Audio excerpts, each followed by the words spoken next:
이 시간 우리에게 주시는 하나님의 말씀은 마태복음 5장 4절입니다. 한 절 말씀입니다.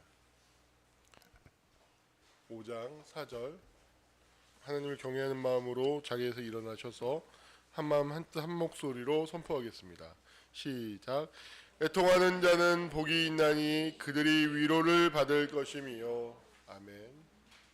하나님께 인내송 드리겠습니다.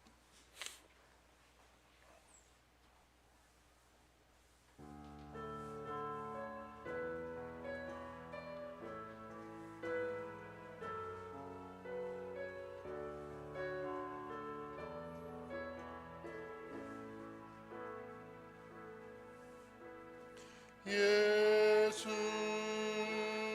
우리 왕이여, 이곳에 오셔서 자로 주여 임하사 찬양을 받아 주소서. 주님을 찬양하오니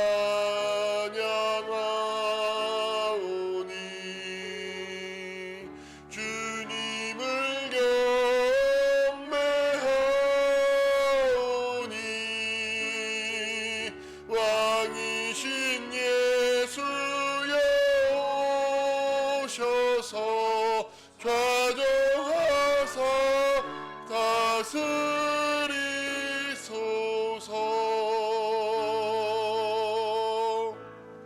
아멘. 앞뒤 좌우님들과 함께 한 목소리 인사 나누는 시간을 갖도록 하겠습니다. 예배를 통해서 당신의 삶에 하나님의 은혜가 임할 것입니다.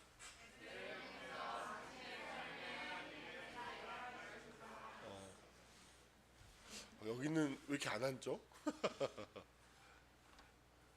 혜진이가 안 보이네. 알았어요. 오늘 함께 말씀에 나누고자 하는 주제는 애통에 대해서 다시 한번 함께 나누고자 합니다. 애통하는 자는 복이 있다라고 주님은 말씀하시죠. 여러분, 기독교의 신앙의 어떤 놀라움은 무엇이냐면, 그러니까 당연한 것들을 당연하지 않게 받아들일 수 있다는 사실이에요.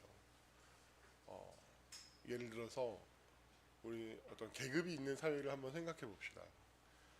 저는 그 계급 있는 사회에서 사람이 살았으면 어떠했을까, 내가 존재했으면 어떠했을까 하는 다 그런 상상들을 해보는데, 어린아이들은 이를테면 유아적 전능감을 누려야 돼요. 그러니까 어린 시절에는 왕자였어야 되고 공주였어야 돼요. 그러니까 공주이자 왕자로 키워줘야 돼요. 일정 시간은. 요즘에 우리 여름이가 좀 슬퍼요.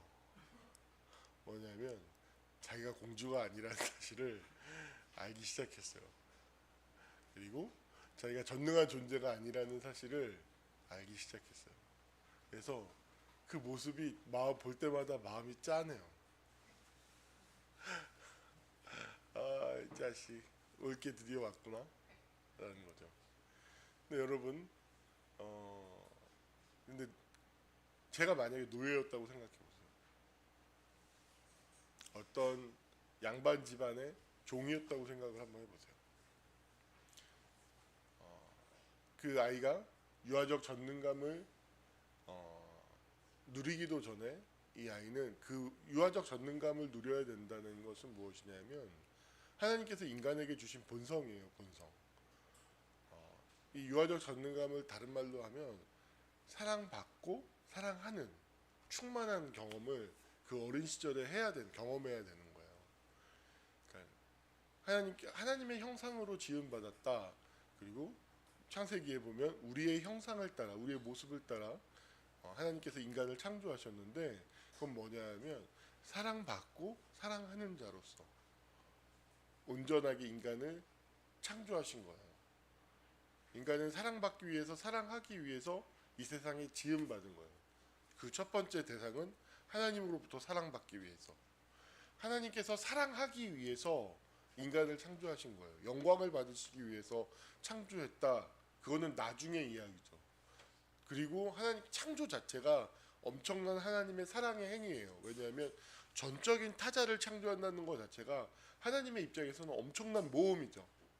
왜냐하면 자신의 창조한 사람, 창조주를 거역할 수 있는, 거부할 수 있는 자유를 주는 거거든요. 그건 엄청난 자유죠. 여러분, 제가 이 우주를 창조할 수 있는 전능한 하나님이에요. 이건 제가 소년부 때부터 자주 쓰던, 즐겨 쓰던 예화인데, 그럴 수 있지 않습니까? 이 우주를 제가 이만하게 창조했어요. 우리 우주도 이만할 수도 있는 거예요. 우리가 너무 작아가지고, 그죠? 이만하게 창조했어요. 그리고 지구를 했는데 눈에 보이지도 않는 점 하나 턱 찍었는데 이 속에 태양계가 있어요. 그리고 이 점 정도가 눈에 볼펜으로 점 하나 찍은 정도가 태양계고 그 속에서 지구는 점도 찍을 수 없는 아주 미미한 그 크기예요. 그리고 그 속에서 사람을 얼마나 작게 표현해야 될까요? 아주 작은 존재예요. 그 작디 작은 존재가 갑자기 창조주인 나를 향해서 대들어요. 날 막 죽이겠다 그래요.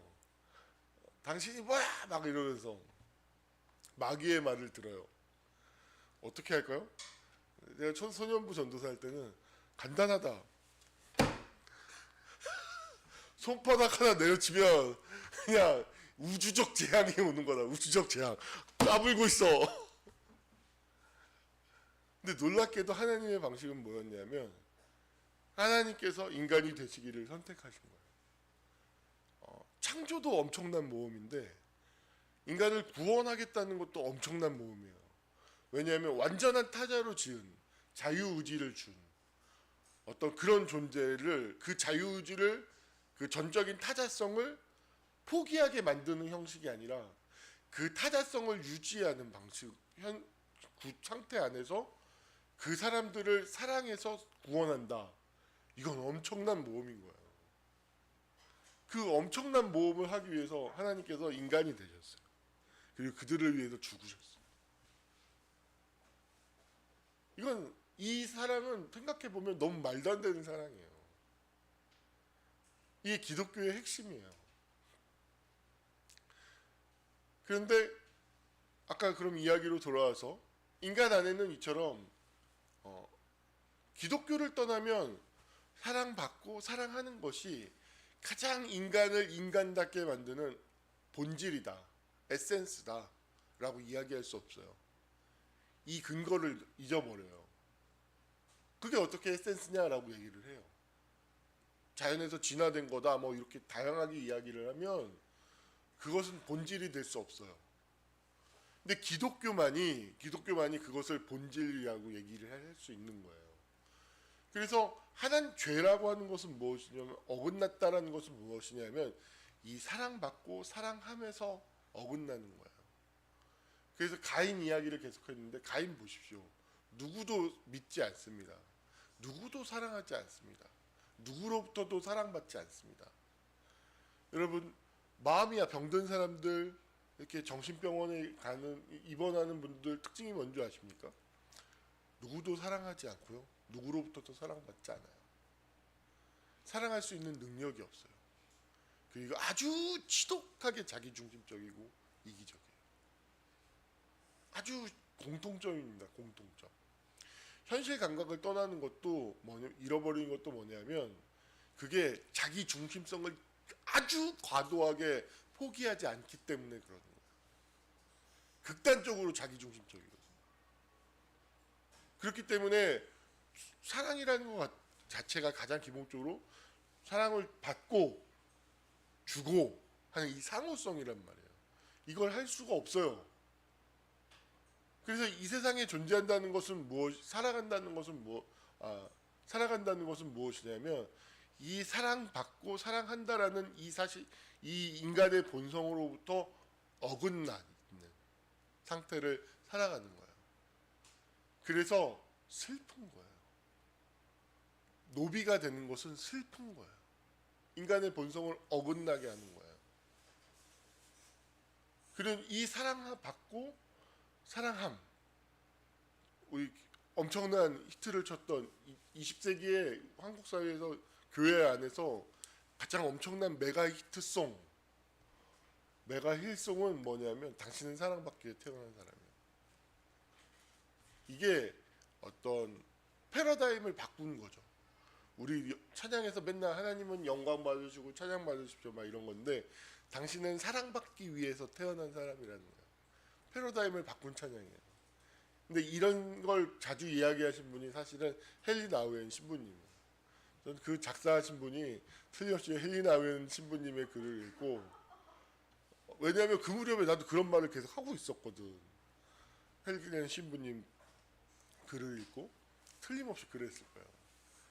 이게 패러다임을 바꾼 것인데, 이 사랑받음이 인간에게 있어서 가장 중요한 본성이에요. 인간은 사랑받아야 돼요. 사랑을 받을 줄 모르면 병들어요. 온유 여름이 이야기를 하면 이 아이들은 엄마와 아빠로부터 사랑을 절대적으로 받아야 돼요. 이 사랑받음.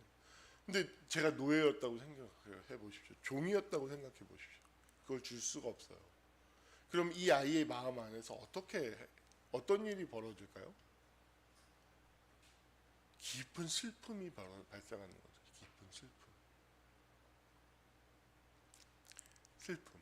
근데 생각해 보십시오. 근데 그 슬픔을 표현할 수 있을까요? 표현할 수 없어요. 엄마가 노예인데? 아빠가 노예인데? 주인이 있는데? 근데 그럼 이 슬픔의 기원은 도대체 나는 왜 슬프지?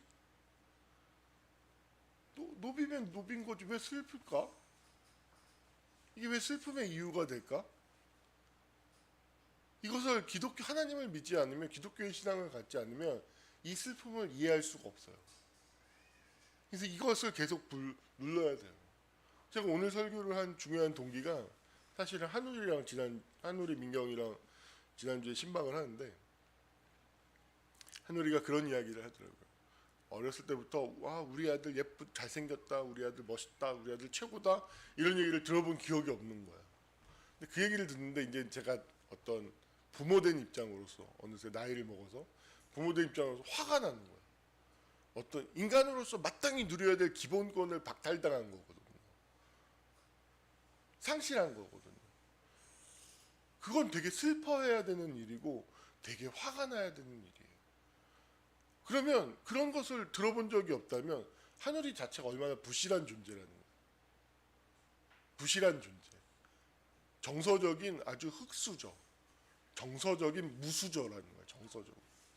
정서적으로 얼마나 빈곤한 사람이라는 것을 여러분 어렸을 때 정서적으로, 그게 제가 얘기했잖아요. 이 세상에서 우리 온유 여름이가 제일 예뻐. 이게 사실의 말이 아니에요. 사실의 명제, 사실의 워딩이 아니라 정서적인 말이라고 했잖아요. 정서적인 말. 우리 온유가 제일 멋있어. 우리 여름이가 제일 예뻐. 이거는 정서적인 말로서 그 아이에게 정서적인 긍정성을 공급해 주는 거예요. 존재하는 것만으로. 행위가 아니라 존재하는 이유만으로. 근데 그걸 못 받았다고 생각을 해봤어요. 일생을 그것이 뭔가 그 정서적으로 그게 충만케 하는 거거든요. 그게 마음에 이렇게 채워져야 되는데 그게 박탈돼 있어. 그게 없어. 인생을 얼마나 빈곤하게 살아야 돼? 인생을 얼마나 이렇게 박탈됐는지도 모르고 상실됐는지도 모르면서 얼마나 인생을 정서적으로 그 흙수저로 무수저로 빈곤하게 살아가야 된다는 얘기예요. 여러분 그 정서적인 그 충만성은 지구로 치면 어떤 대기권과 같은 효과를 가져요. 대기권, 오존층. 여러분 대기권이 없으면 어떻게 되죠? 첫 번째로 햇볕이 날라오면요 다 도망가야 돼. 땅속으로. 여러분 우주 밖에서 태양의 온도가 얼마나 어마어마한 줄 아십니까? 대기권을 뚫고 들어오면서 우리가 지금 견딜 수 있을 정도로 기가 막힌 온도로, 기가 막힌 그 에너지 양으로 세팅이 돼서 지구의 딱 표면에 도착하는 거예요. 여러분 대기권 밖에서는요 죽어요. 노출되면 타 죽어요. 타 죽어. 또 태양이 지면 어떨까요? 전부 다 추워가지고 얼어가 다 죽어요. 이게 대기권처럼 그런 정서적인 그런 충만함이라는 것이 어떤 그 인간 인생을 살아가면서 경험하게 되는 온갖 부정성들 있잖아요. 부정적인 상황들 있잖아요. 그것을 다 여과시켜주고 그것을 보로부터 내 인격을 내 영혼을 보호해주는 대기권과 같은 역할을 한다니까요. 하늘이 내 표정만 조금 이렇게 나는 전혀 그렇지 않는데 허리가 아팠는데 하필 그때 하늘이를 쳐다봤어. 하늘이 심장이 멎는 것 같은 고통을 느껴봐. 목사님 나한테 이건 물론 가상입니다. 하지만 근거가 없지는 않아요. 엄청난 고통을 느껴요. 엄청난 고통을. 이걸 저로 비껴서 말한 거예요. 사실은 민경이라고 얘기하고 싶었어요. 그게 대기권에 있어서 그런 외부로부터 오는 것들이 여과가 돼가지고 필터링이 돼가지고 도착해야 되는데 생으로 다이렉트로 그냥 딱 때려버리니까 미칠 것 같아. 그럼 또 어떻게 그게 딱 도착하면 미칠 것 같으니까 어떻게 됩니까? 긍정 정서가 없어요. 그럼 어떻게 할까요? 풀어야 돼. 어떻게 풀까요? 우리 온유도 벌써 화가 나고 속상하면요 동영상 볼 거야 이래요. 영화 보겠죠. 영화 가장 손쉽게. 안 봐도 보여. 막 어떻게 그 불안할 때. 이게 삶을 풀어가야 되는 거야. 되게 화가 나는 거야. 아니 자식한테 무조건 예쁜 거지. 아니 누구 이만한 애기 3살 4살 됐는데 무슨 누구랑 비교하면서 예뻐? 말도 안 되는 거지. 존재하는 것만은 그냥 무조건 예쁜 거예요. 무조건 사랑해야 되는 거예요. 그게 엄마의 의무이고 엄마의 특권이고 아빠의 특권이에요. 의무이고. 근데 그걸 못했는데 하늘이는 놀랍게도 내가 그래서 화가 나는 건 뭐냐면 그건 네가 기본권 기독교의 어떤 기독교 네가 마땅히 누렸어야 되는 권리를 상실되고 박탈당한 거고 고로 너는 그런 것을 들으면 생각하면 슬퍼야 되고 화가 나야 되는 거야. 슬퍼해야 되는 거야. 근데 이게 하나님을 믿으니까 이게 슬퍼할 수 있는 이유가 되는 거예요. 하나님이 원래 우리를 그렇게 창조하지 않으셨어요. 그래서 기독교의 신앙을 갖는 사람은 자기 인생에 대한 애통함이 있어야 돼요. 나의 삶에 대한 애통함, 슬퍼함이 있어야 돼요. 진실한 슬픔이 있어야 돼요. 그래서 오늘 예수님이 애통하는 자는 복이 있다라고 얘기를 하는 거예요. 위로를 받을 것이다. 회복이 있을 거라는 기독교 신앙, 하나님을 믿는 사람들에게는. 자 보십시오. 이제는 그걸 노비였다는 것을 둘째치고 어렸을 때 우리들의 이야기로 좀 들어와 볼까요? 어머니 아버지가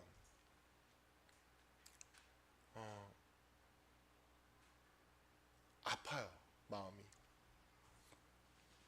완전한 사람이 어디 있어요? 이 세상에 태어난다는 거는 죄 가운데 태어나는 걸 의미하는 거예요. 한 아이가 성장해 간다는 건 제 경우를 볼까요? 저희 아버지 어머니는 사회적으로는 아주 바닥이었죠. 그러니까 초등학교도 안 나오고 한글도 모르니까 두 분 다. 그리고 사랑을 못 받았죠. 정서적으로 줄 게 없어요. 근데 그 속에서 제가 태어났어요. 저는 어쩔 수 없이 그분들의 생각, 인생과 엮여지지 않을 수 없는 그런 운명 가운데 던져지는 거예요. 그것을 싫든 좋든 선택할 수 있는 그 권리가 없어요. 그래서 그분들의 자녀로 태어나는 것만으로도 이미 많은 기본권을 상실하고 박탈되는 것을 피할 수 없어요. 그게 운명이에요. 자, 그런데 제가 성인이 됐어요. 성인이 됐어요. 인간은 세 가지의 양식으로 존재해요.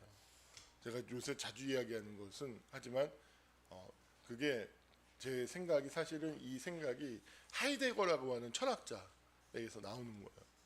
제가 근거 없이 막 제가 혼자 생각해내는 게 아니라 하이데거라고 하는 철학자 저에게 가장 많은 영향을 준 존재와 시간이라는 그 책을 20대 때부터 계속 보고 있는데 그 글에서 보는데 세 가지 존재 양식으로 존재해요. 하나는 눈앞에 있음, 표상적 존재라는 거. 이게 쉽게 얘기하면 어떤 그림을 늘 보고 있어요. 어떤 그림을 늘 보면서 살아가요. 어떤 그림을 보는 삶이에요. 근데 또 하나는 뭐냐면 손안에 있음이라고 하는 양식이에요. 이것을 프로이드식으로 얘기하면 무의식적인 거예요. 예를 들어서 어떤 연주를 하는 상황을 생각해 볼까요? 연주를 생각해 보면 연주를 한다든지 어떤 예를 들어서 어떤 코드를 진행해요. 코드를 진행하다 보면 그 소리에 맞는 소리들을 나도 미리 앞서서 볼 수는 없지만 이 소리와 연결되어져 있는 이 화성과 연결되어져 있는 소리를 나도 모르게 따라가요. 그게 소위 말하는 재능이라고 하는 거죠. 재능이라고 하는 것은 내 앞에서 그걸 보는 게 아니에요.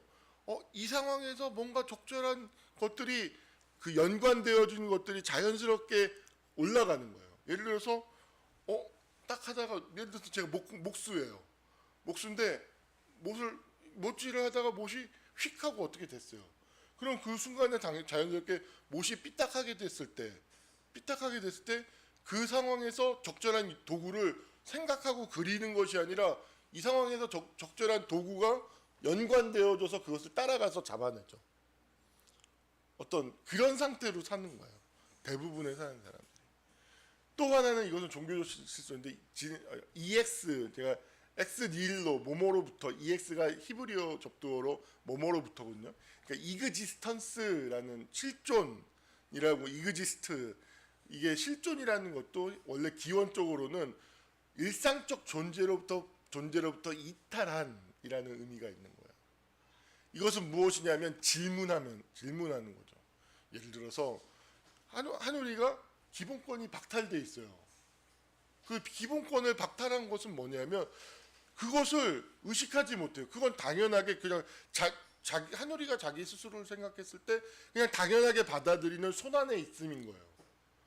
손안에 있음. 그래서 예를 들어서 그래서 민경이가 아유 오빠 되게 멋있어 이렇게 정서적인 말이에요. 근데 그들에게는 사실의 말이죠. 둘 사이 안에서는. 근데 이것을 사실의 말인 것을 모두에게 확대하려고 하면 이걸 때부터 폭력이 되는 거예요. 그냥 둘 사이에선 사실이에요. 정서적이면서. 근데 둘 사이에서만. 근데 모두에게서 통용되려면 이건 정서적인 거지 하면 다 통용될 수 있는 거예요. 그래서 한율이가 근데 그걸 민경이가 한율이를 봤을 때 오빠 너무 멋있어. 너무 잘생겼어. 최고야. 이러잖아요. 그럼 한율이는 자연스럽게 도구적 손안에 있음. 어떤 연관이냐? 왜 그래? 못 믿어요. 못 받아들여요. 무슨 생각까지 하는 줄 알아요? 얘가 나한테 뭘 원하지? 그걸 순수하게 못 받아들여요. 왜냐하면 그걸 경험해 본 적이 없으니까. 더 화가 나. 왜냐하면 여러분 누구든지 그냥 자기 자식을 나서 애가 목욕하고 난 다음에 깔끔해지잖아요. 깔끔해지고 그냥 좋은 옷이 아니라 그냥 뽀송뽀송한 빨아놓은 어떤 내복 그걸 입어도 딱 입으면 너무 예쁘거든요. 우와 진짜 작품이다 작품 막 이러면서 막 그냥 자연스럽게 이걸 한 번도 못했다는 거 아니야. 화가 나는 거야. 그러니까 화가 나는 거지. 이게 있어요. 근데 그 사건을 통해서 하늘이가 갑자기 이렇게 잘 눈앞에 있음, 손안에 있음이라는 양식으로 왔다 갔다 하면서 존재하다가 뭘 묻냐면, 나는 왜 이렇게 저 민경이가 나한테 얘기하는 오빠 멋있어, 오빠 잘생겼어 하는 말을 받아들일 수 없지? 하는 순간 거기로부터 벗어나서 그것을 보면서 존재하기 시작하는 거예요.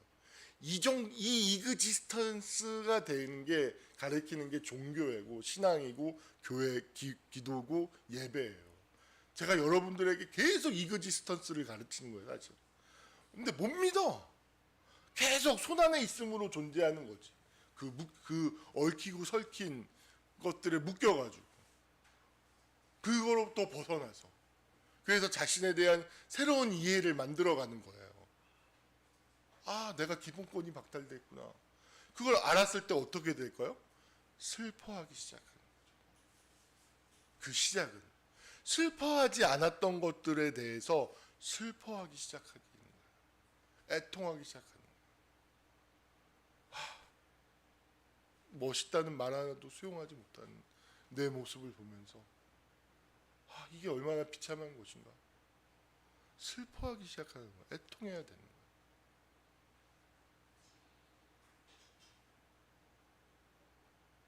애통함이 있어야 되는 거예요. 애통. 여러분, 슬픔에는 치유의 능력이 있을 뿐만 아니라 회복의 능력이 있어요. 회복이라고 하는 말의 다른 말은 생성이에요. 생성. becoming. 생성하게 되는 거예요. 파괴되어지고 무너진 것들이 온전하게 되는 변화와 성장이 슬픔 안에는 능력이 있어요. 슬퍼만 할 수 있으면 사람은 온전하게 변화돼요. 슬퍼할 수 없기 때문에 대부분 나타나는 증상이 중독이에요. 예를 들어서 정서적으로 그런 충만한 사랑을 못 받고 오히려 되게 슬픈 것들, 예비를 닮아서 어쩌라고. 내가 아빠를 닮은 게 내 탓이야? 내 탓이냐고 지들이 나놓고. 근데 그걸 애비 엄마 닮았다고, 아빠 닮았다고 이를테면 욕을 해요. 공격을 해와요. 어쩌라고. 내 탓도 아니야. 이건 자기 존재를 그냥 송두리째 부정당하는 상실 경험이고 박탈 경험인 거예요. 이건 뒤집어 말하면 뭐예요? 너는 존재하지 말았어야 돼. 너는 이 세상의 존재에서 태어나서 절대로 화정받을 수 없는 존재야. 너는 태어나지 말았어야 되는 존재고 잉여의 존재고 안 태어나는 게 훨씬 좋았을 존재야라고 얘기하는 거하고 다르게 똑같은 의미인 거야. 근데 그런 얘기를 이를테면 들었어요. 그러면 이 아이는 그것에 대해서 슬퍼할 수도 없어요. 정말 안타깝게도 슬퍼하지 못하고 그럼에도 불구하고 살기 위해서 이 생존의 본능이, 동물적인 이 생존의 본능이 슬퍼할 겨를도 없이 살기 위해서 필사적으로 무엇인가에 매달리게 해요. 예를 들어서 엄마 눈치를 보고 엄마 마음에 들려고 한다든지 아빠 마음에 들려고 한다든지 아니면 환상을 타고 게임을 한다든지 다양한 형태로. 이 세상에 존재하는 모든 중독은 애도를 대체하고 있는 거예요. 애도할 수 없었던 것들에 대해서 변형된 형태로 애도인 거죠. 이해되셨습니까? 애도 대신 슬퍼할 수 없으니까. 슬퍼할 수 없으니까 게임하고 맹목적으로 뭔가 중독을 하는 거예요. 슬퍼할 수 없으니까. 슬퍼하면 안 되니까. 이해되셨나요? 근데 하나님을 믿는다는 것, 예수님을 영접한다는 건 비로소 애통할 수 있게 된다는 거예요. 이래서 복인 거예요. 슬퍼할 수 없었던 일들에 대해서 슬퍼하기 시작하는 거예요. 내가 정서적으로 지지를 받지 못했구나. 정서적인 결핍이 이렇게 크구나. 내가 이럴 때 이렇게 잠을 쳐자는구나. 내가 이럴 때 뭔가 이렇게 중독되는구나. 이 모든 사실이 다 슬퍼해야 되는 일인 거예요. 슬퍼해야 되는 일. 아파해야 하는 일. 여러분 애통하십시오. 그래서 애통하는 자 복이 있는 것입니다. 예를 들어서 우리 교회도 그런 지체가 많은데 엄마 아빠가 어느 날 이혼을 했어요. 어렸을 때 엄마는 아빠가 한쪽이 없어. 갑자기 그거 되게 슬퍼할 일이거든요. 정말 슬퍼할 일이거든요. 그거보다 더 큰 상실과 박탈이 어딨어요. 아이가 경험해야 되는. 슬퍼할 수 없어요. 엄마가 없어서 슬퍼요. 아빠가 없어서 슬퍼요. 엄마 아빠가 막 싸우는 집안에서 컸어? 엄마 아빠가 싸워서 슬퍼요. 그거 슬퍼하는데 슬퍼할 수가 없어. 슬퍼하면 큰일 나지. 그래서 마음이 병드는 거예요.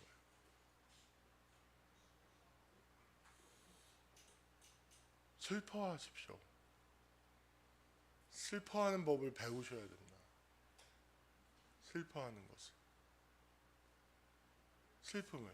인사이드 아웃이 아주 좋은 교과서예요. 아주 훌륭한 교과서입니다. 슬픔을 억압했을 때 어떤 일이 벌어지는지 잘 나오는 거예요. 아주 교과서적으로. 저는 예수님을 만난 다음에 한 1년, 2년 동안 너무 많이 울었어요. 정말. 왜 이렇게 기도만 하면 눈물이 나고 예배만 부르면 눈물이 나고 성찬식 하려고 하면 막 대성통곡을 혼자 막 계속 울어 막 미친 듯이. 왜 우는지 몰랐어요. 왜 이렇게 눈물이 나는지. 돌이켜 생각해 보니까 슬퍼 애도하고 있던 거예요. 애통하고 있던 거예요. 내 인생에 대해서 주님을 만나고 난 다음에 그 정말 많이 울었어요. 얘 지금 돌이켜 생각하면 왜 그렇게 울었을까? 진짜 많이 울었거든요. 하나님께서 슬퍼하게 하셨어요. 그 슬픔을 통해서 저를 회복시켜 나가셨던 거죠.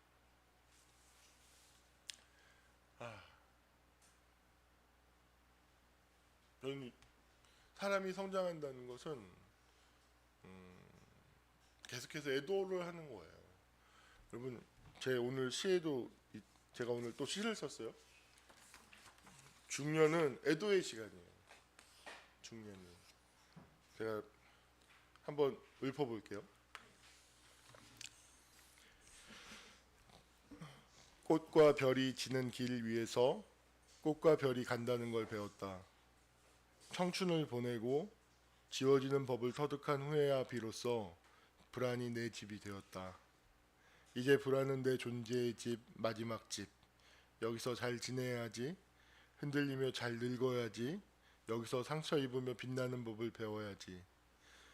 어제는 불안에 창을 내었다. 당신은 오는 길로 이어진 창과 길. 저녁이 되면 불안이라 장명된 집에서 그리움으로 밥 짓고 별빛을 차내 먹고 거하게 배부르리라. 한 끼의 힘으로 꼴리는 간절함으로 당신을 불러야지. 시발. 난 헐벗은 공허와 맥없는 어둠과 버타며 불안에 뼈대어 잘 지내고 있노라고. 이게 다 당신 덕이라고. 한번 계속 한번 보세요. 깊은 의미가 나름 있습니다.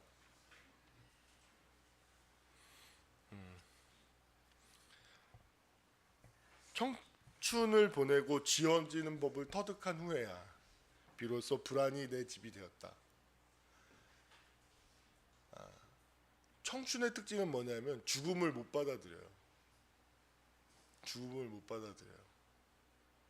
근데 제 나이가 되니까 다 이제 늙어가거든요. 쇠해 가거든요. 그거는 죽어가고 있다는 사인이거든요. 내 삶이 죽음을 향해 가고 있다. 죽음이 얼마 남았습니다라는 이정표예요. 근육의 힘이 떨어져요.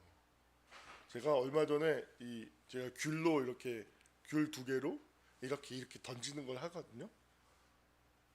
옛날만큼 안 돼요. 운동 능 신경이 그만큼 퇴화된 거예요. 안 되는 거예요. 충격을 받았어요. 이것도 뭐예요? 당신은 죽어가고 있습니다. 죽음을 향해 가고 있다는 거예요. 불안을 왜 못 받아들일까요? 죽을까봐 못 받아들여요, 사람이. 근데 죽음을 받아들이니까 이거 불안도 내 존재의 일부지 하고 받아들이게 돼요. 그래서 이 중년이라고 하는 것은 애통하는 시간이에요. 삶이 지나가고 있어. 죽음을 향해 가고 있어. 젊음이 지나갔음. 그래서 중년을 어떤 인생의 어떤 재탄생의 시기라고 해요. 사춘기와 중년을 가리켜서 애도하는 시간이에요. 여러분, 이 애도는 우리가 인생을 성숙한 인간으로서 살아가기 위해서 반드시 배워야 되는 기술이에요. 근데 우리 문명과 우리 문화는 이 애도를 못하게 만들어요. 보십시오. 어머니 아버지가 돌아가시고 난 다음에 과거에는 3년을 줬어요.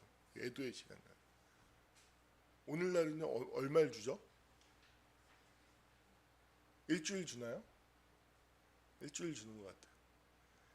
어떻게 일주일 동안 그 상실을 끝내고 돌아가요? 그리고 그런 거 이야기하면 못하게 해요. 왜일까요? 우리 사회가 쾌락을 지향하는 사회거든요.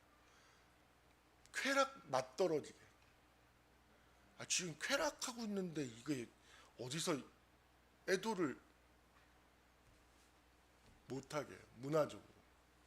그래서 이 슬퍼하는 것 자체가 이게 사회적으로 어떤 금기어가 돼요.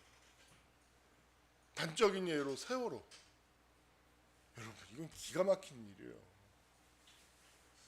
그 바깥에서 우리를 구해주겠지라는 그 믿음 안에서 죽어가던 그 아이들이 겪어했던 그 심리적인 절망과 고통들.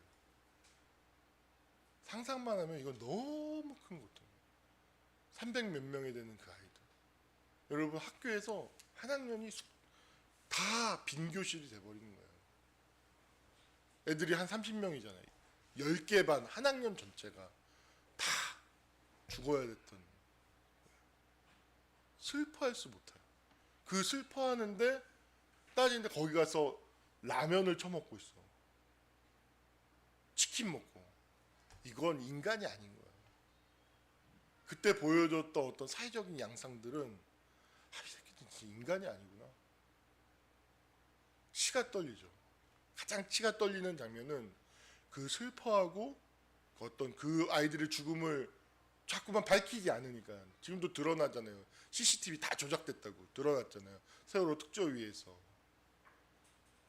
빨리 인양하고 막 이러면서 금식으로 자기들의 그걸 표현하고 이제 금식하는 데 가서 그 옆에서 라면 끓여 먹고 치킨 먹는. 이건 인간이 아닌 거예요. 이 문화 속에 있는 이 슬픔을 할 수 없게 만드는 어떤 문화 속에서 우리가 살고 있는 거예요. 마귀죠, 마귀. 슬퍼하는 법을 배워야 됩니다. 우리 앞뒤 잡고 있는 분들과 이렇게 말을 나누겠습니다. 슬퍼하는 건 부끄러운 일이 아닙니다. 슬퍼하는 건 부끄러운 일이 아닙니다. 슬퍼해야죠. 슬퍼해야죠. 말씀을 마무리를 할게요. 여러분, 주님도 자기가 사랑했던 나사로가 죽었을 때 죽은 나사로를 물론 다시 살리시죠. 네, 다시 살리시는데 죽은 나사로의 무덤 앞에서 슬피 우셨어요. 슬피. 그것은 무엇이냐면 애통함이었던 거죠. 하나님을 떠난 어떤 인간들, 이 죽음 앞에서 모든 것들 모두 다 죽음을 향해 가고 있고, 그 죽음에 의해서 이 세상의 왕은 결국엔 죽음이에요. 제가 늘 얘기했지만 돈이라고 하는 것이 그 자체로 좋은 게 아니에요. 왜 돈을 사람들이 집착하는 줄 아세요? 부정성으로부터 우리 인간을 디펜스하는데 이 돈보다 좋은 게 없기 때문에 그래요. 그래서 돈에 집착하는 거예요. 그래서 결국 이 세상을 지배하고 있는 게 죽음인데 그 죽음 앞에서 지배당하고 있는 인간의 삶을 보았을 때 예수님은 슬피 우셨던 거예요. 아파하셨던 거죠. 그리고 그 슬픔 속에서 죽은 나사로를 다시 살리시죠. 여러분, 예수님이 저와 여러분을 보면 슬피 우세요. 왜 이렇게 못하냐? 왜 이렇게 안 하냐? 왜 야동 보냐? 그러지 않아요. 슬피 울어요. 슬피 울어요. 그건 슬픈 일이에요. 여러분 속에서 인생들 속에서 일어나는 어떤 율법의 눈으로 봤을 때 내가 이런 행동을 하더니 막 어떤 그런 그게 아니에요. 슬픈 거예요. 슬픈 거예요. 우리 주은이가 요새 못 일어나요. 아주 그냥 실컷자야 아주. 아주 실컷 자요. 실컷. 맨날 실컷 자요. 아유, 왜 잠을 못 자니? 왜 이렇게 못 일어나니? 막 이렇게 주님은 보지 않아요. 그 모습을 보고 슬피 우세요. 슬피 우세요. 그 무력감에 눌려가지고 무의미에 눌려서 살아서 뭐하나, 일어나서 뭐하나, 좋을 것도 하나도 없는데 자는 게 좋지. 그 모습 슬피 울어야 되는 일이에요. 슬픈 일이에요.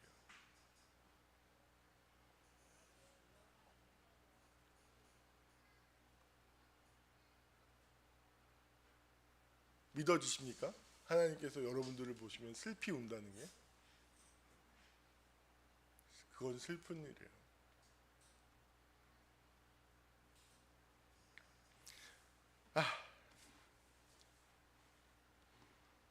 진실한 슬픔은 사람들에게 힘을 줘요.